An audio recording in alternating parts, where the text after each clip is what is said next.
तभी तो भैया गणेश जी ने चूहा से दोस्ती करी है। गणेश जी ने चूहा से को क्यों दोस्ती करी?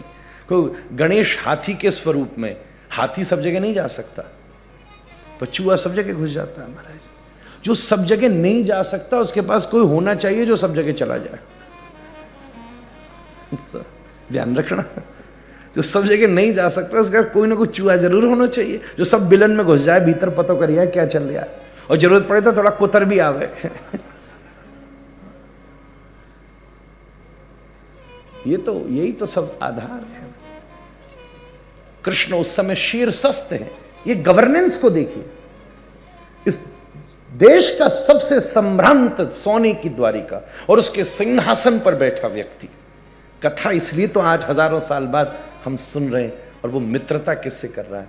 समाज के सबसे अंतिम व्यक्ति के साथ, सबसे पीछे बैठे, हाथ पकड़ करके भीतर लाए। सोचा कहां बिठाऊं? यहां मंत्री बैठते हैं, यहां मुख्य, यहां सेना, यहां ये या ये। तभी सामने नजर पड़ी, खुद का सिंहासन बैठा था। कृष्ण ने उसी पर सुदामा को बैठा दिया और स्वयं चरण चौकी पर बैठ गए। एक रहस्य की कथा सुनाऊं जी, क्यों बिठाया सिंहासन पर? लोग कहते हैं ना सुदामा चने खा गए थे, कहानी फेमस है। हालांकि मैंने कहीं नहीं पढ़ी आज तक, मुझे किसी शास्त्र में नहीं मिली आज तक।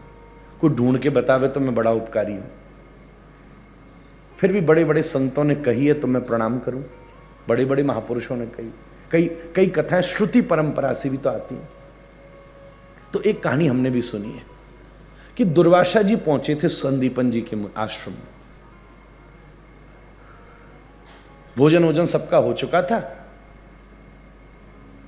सुदामा और कृष्ण जा रहे थे लकड़ी लेने, तो गुरु माता ने पोटली बना के सुदामा को पकड़ा दी थी चने की, ये ले, ये रखी है, निकलो तो ले जाना। कुल्हाड़ी उलाड़ी लेने से कृष्ण सुदामा गए, उतनी देर में दुर्वासा जी आ गए।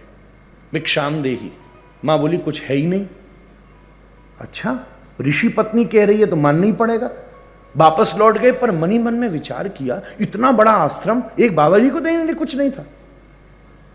आंख बंद करके विचार किया तो एक पोटली रखी थी चनी। वापस लौट के, शंकर के अवतार है, इतना तो चले गई।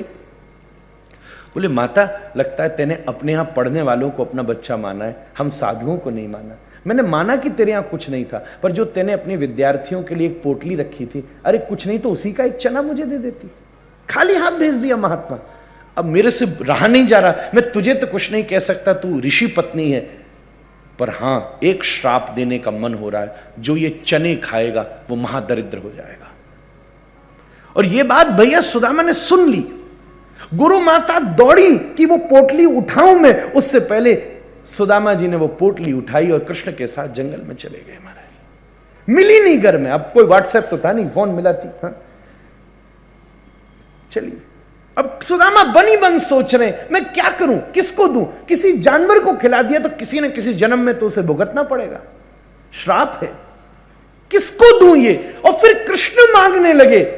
मित्र ने सोची, श्रापित चने अपने कृष्ण को कैसे दे सकता हूं?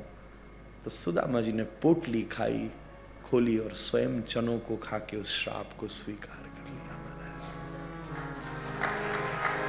इसलिए आज कृष्ण कहते हैं, मित्र तेने अपने जीवन का सौभाग्य मुझे दिया और मेरे जीवन का दुर्भाग्य अपने ऊपर लिया, इसलिए मैं आज तुझे नीचे नहीं अपने राज सिंहासन पर बैठाऊंगा। और स्वयं चरण चौकी पर बैठे,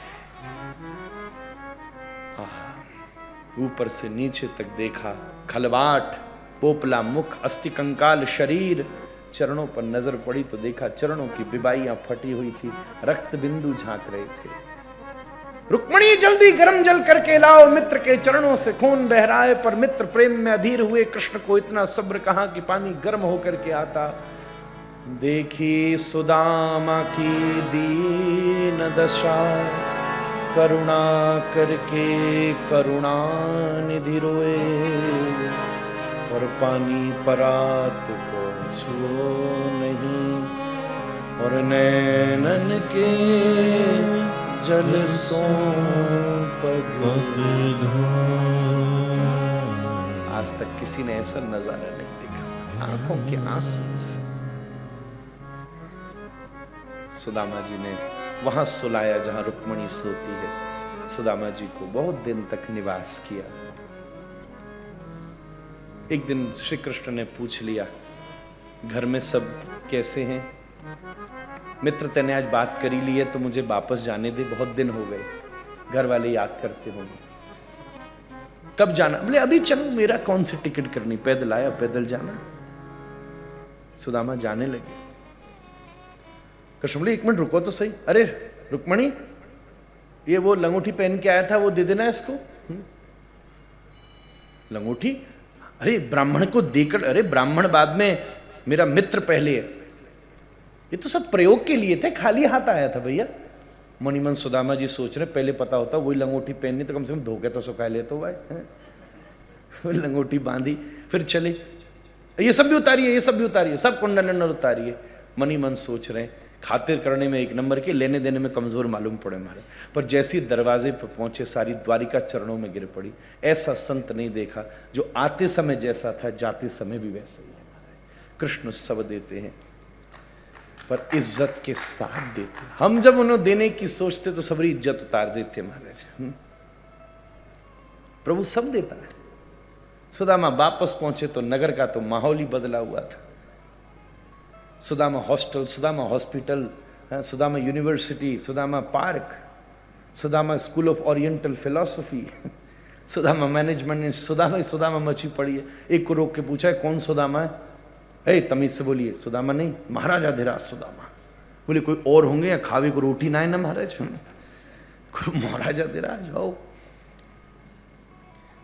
तभी घर पहुंचे तो देखा गगनचुंबी इमारत है। बोले हमारी कुटिया कहां गई? अच्छे गए, कृष्ण के पास प्लॉट भी गया हमारा।